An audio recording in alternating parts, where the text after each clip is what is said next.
We're a little less than 2 weeks until Christmas, and we're a little more than 2 weeks from Thanksgiving. And I don't know about you, but I kind of got a little crushed by the weight of expectations when it came to Thanksgiving. For the second year in a row, I made a turkey. This time I tried smoking it. Last year I used a oilless deep fryer. And for the second time in a row, I undercooked the turkey. And I don't think that I'm the only one who has the weight of expectations come down on them, and things don't usually work out as quite the way you want. Whether they're personal, external, societal, cultural, we all have certain expectations. Whether you want to say, no, I don't expect anything, I don't want anything. Sure you do. Everyone has some sort of standard or something they're striving toward, something that they're hoping occurs. For me, I was hoping to make a really tasty turkey. And last year really did not work out well. So this year I decided, you know what, I'm going to pull out the stops.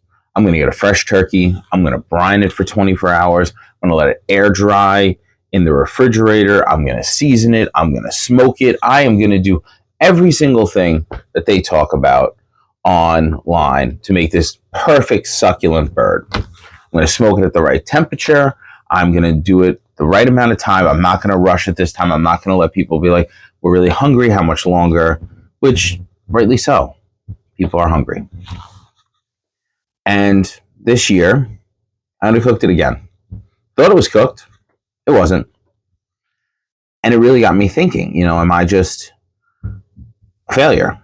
Because that's kind of how I felt. And I think a lot of us feel that way when it comes to either holidays or something that's important to us, and we want to do a great job. We want everyone to enjoy it.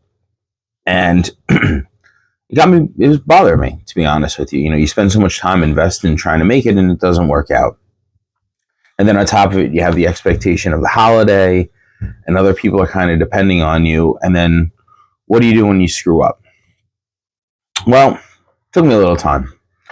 Thought about it, went back and forth, tried to figure out what I did wrong, how I could do it better. But really, the thing that changed a lot for me was perspective. Perspective, talking to people I trust, people that help me. My dad gave me some really good advice, and the advice was, Mike, how often do you make turkey? And I said, it maybe once a year, that's really it. He goes, so you expect you to make a perfect turkey when you only make it once a year. What else in life do you expect to be perfect if you do it just once every 365 days? And it got me thinking. Truth is, I can't think of too many other things where I would expect myself to do a great job when I don't do it that often. And I think that that's part of the issue with expectations, especially around holidays or important events. You want to do a great job, but you don't do it often. You do it once a year. That's why the holidays are kind of special. They're a rare occurrence. So what I came to the conclusion was, I can't expect to be perfect with something if I don't practice it. And then I thought to myself, how can I change that for Christmas? Because we're hosting, and of course, I want everyone to have a great time there as well. Now, there's certainly expectations there. There's always going to be that kind of weight of expectations. You can either run from it, or you can accept it and say, what do I do to make it good? And this time, I'm going to cook what I know. I know steak. I make steak at least once a week. I do it frequently. I'll do it on my Blackstone, or I'll do it on the charcoal. Something I do quite frequently.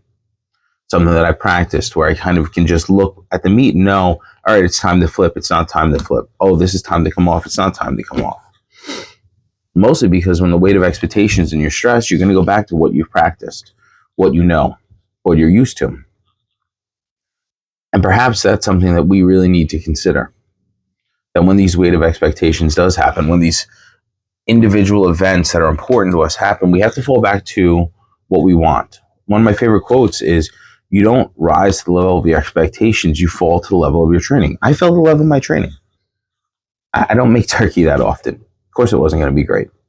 But next year I'm going to try again, and I'm going to do a much different approach. I'm just going to make a turkey breast. I'm just going to smoke it a certain way and make it a little easier on myself.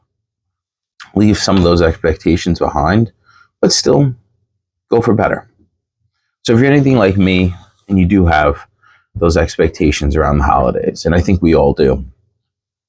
Maybe instead of trying to be fancy, try to be like everybody else, go back to what you know, what you feel comfortable with, what you've practiced, what you know you can do well. Maybe it's a special type of gift wrapping. Maybe it's desserts. Maybe it's appetizers. Maybe it's just picking out wine for everyone. Whatever it is, don't try to be something fancy and hope that you're just suddenly going to be, that 1 in a million shot. In life, those rarely pay off. Go with what you know, or learn up on it and get better. But don't let the weight of expectation crush you so that you end up just being unhappy and kind of dropping the ball like I did. Learn from it, move forward, and have fun. And if I don't see you, happy holidays, Merry Christmas, have a great New Year, and I hope you're doing great.